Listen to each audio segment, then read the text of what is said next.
All right, this is first episode of Radar on the Case. Check this out. I'm going to talk to you about a lot of different things that you're going to find very interesting, and it's going to open your eyes to a lot of things. Today, I'm going to talk to you about, this is for black people. I'm going to talk to black people today. All right? Because black people in Trump have this thing where blacks say they don't like Trump, and they see Trump as a threat. Let me tell you something. Y'all think Trump is stupid. Trump ain't stupid. When Trump screams fake news at these people, he's telling the truth. And I'm going to tell you why that is in a later episode. But right now, I'm going to tell you how Trump is really trying to help black people. Trump is actually trying to help us. And other presidents, including Obama, wasn't. You don't help us by giving money to all these little agencies. They've been getting money for, we've been around for 125 years. Well, how come ain't nothing changing? Trump is actually trying to help us. I'm going to tell you how. Now, first of all, some things are ugly. You have to break some eggs to make an omelet. Sometimes things are ugly. World War II was an ugly war. Millions died, but a greater good came out of it. Without World War II, we'd all be goose-stepping down Broadway, and a whole race of people would be extinguished. The bombing at Hiroshima and Nagasaki with atomic bombs, terrible, terrible thing.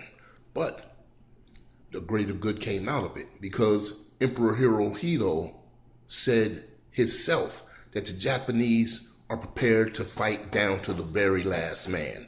And he was telling the truth. They would have did it. So that caused them to surrender. So a greater good came out of that. Now, what Trump is doing may look ugly. He's saying that, we're going to ban certain Arab countries in certain countries, period, from coming to the United States. He's starting to back off of that, and we really don't want him to do that. He's also talking about putting a wall down below to block the flux of illegal immigrants from coming into this country. People say there's no such thing as an illegal person. Bullshit. If you come here and break the laws to get here, you're illegal. Take your ass sneak into another country and see what happens to your ass. Okay?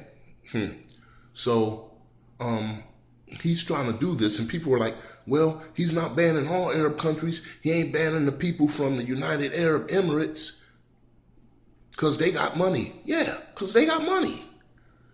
Now, the ones that are coming here, wait a minute. First of all, Hillary Clinton was going to allow over 100,000 immigrants to come to New York this year. She got elected. So, if she got elected. Now, those people come here. They go straight into low-income housing. Straight into low-income housing. Housing that's built for you. And initially was built for you. So your kids wouldn't live in a place infested with rats and mice. For you. So your family wouldn't have to live in the worst parts of town and run down shit. These buildings were built for you. There was low income loans that were made for you. So you could buy businesses and have those corner stores. So you could have those restaurants. So you can expand those corner stores and own 3 or 4 stores. So you can give your kids something to have when they get older.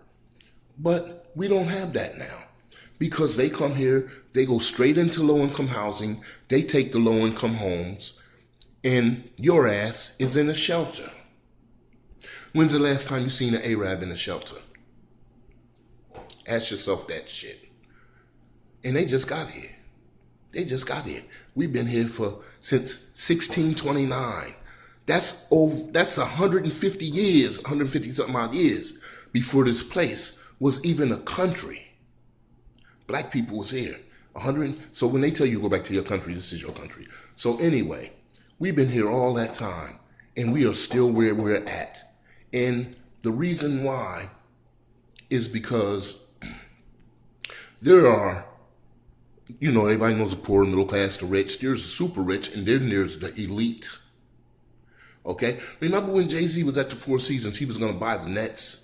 And he said, I was at the Four Seasons. I thought I was at the top floor. And then they took me in the elevator to meet the Russian dude. And we went up to another floor that I didn't even know was there.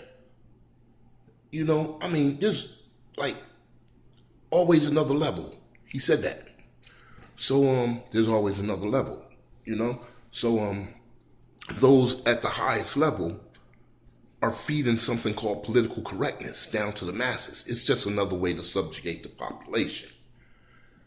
This political correctness is teaching us that we should stand outside, white people and black people stand outside, say, let them in, let them in, let them in.